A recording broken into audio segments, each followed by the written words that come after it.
Okay, this you really have to see. On Fox and Friends yesterday morning, one of their three hosts, Brian Kilmeade, was reduced to arguing with children about Trump versus Biden in a segment that, if he was able to feel shame, he should be completely humiliated by his participation in this segment. An 11-year-old kid pretty accurately makes the case that he's feeling better about getting back to school and about handling the pandemic now that Joe Biden is president and is dealing with the coronavirus in a serious way. Completely reasonable position. It's an 11-year-old kid.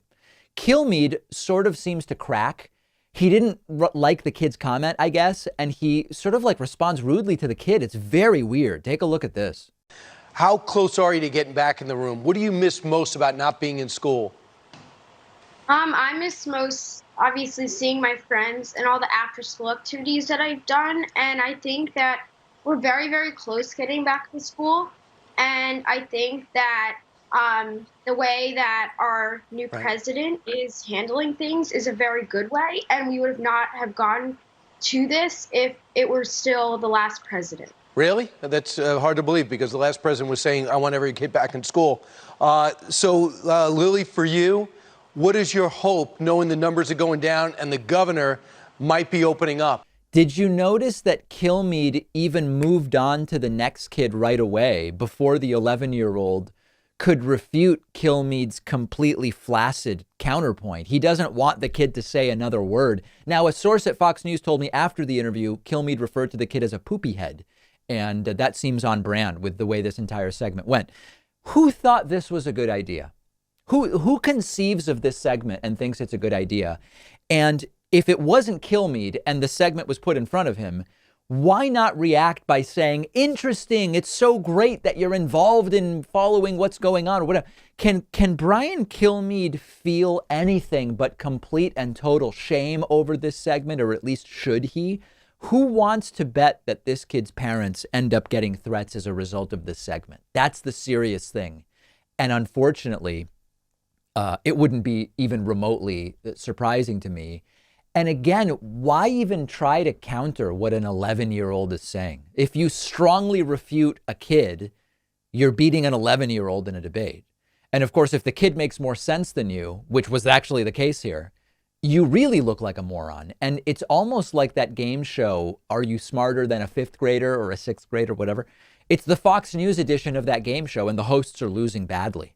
Like, imagine feeling the urge to debate and disprove rather than encourage a kid for their involvement in what's going on in the world around them.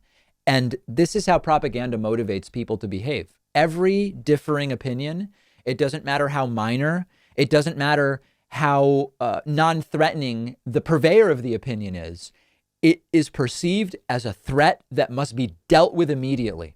You know, interesting. Thanks for sharing your opinion. It's great to see kids involved in their country taking an interest. Great.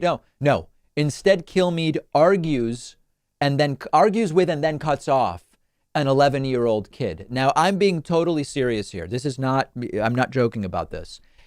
If you replaced Kilmeade with this 11-year-old on Fox and Friends, it would be a way better and more interesting show. I might become a regular viewer of Fox and Friends if this kid was mixing it up with Steve Doocy and Ainsley Earhart instead of Brian Kilmeade. That would make it a better show. And I'm not kidding when I say the kid seems better informed than most of the Fox News audience. I have no doubt whatsoever about that. Now, for a moment, let's deal with the substance of Brian Kilmeade's rebuttal. Kilmeade is right. Trump said, open every school and put every kid back in school. It was the middle of a pandemic. We had not nearly enough testing, no guidelines about how to safely open schools absent vaccination, and we had no vaccines. We had no precautions. We had no preventive measures. Trump just said, open it all up. It's true Trump said it, but it would have been insanely dangerous to open schools when and how Donald Trump said he wanted to do it. And fortunately, it didn't happen. Now Joe Biden is doing it, and it's being done safely.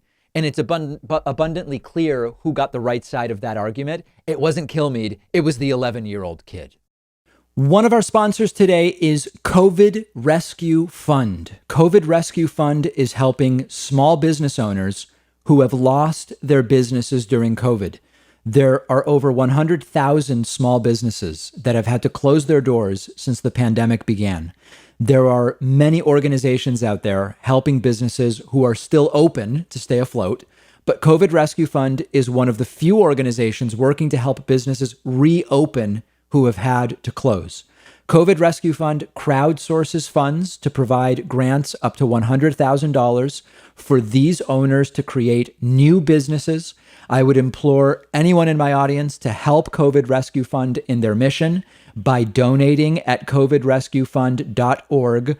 All money that you give is going to the mission, not to compensating people who work for the organization. The founders of COVID Rescue Fund are big fans of the David Pakman Show. Let's help them bring back as many small businesses as we can. The link is right underneath this video.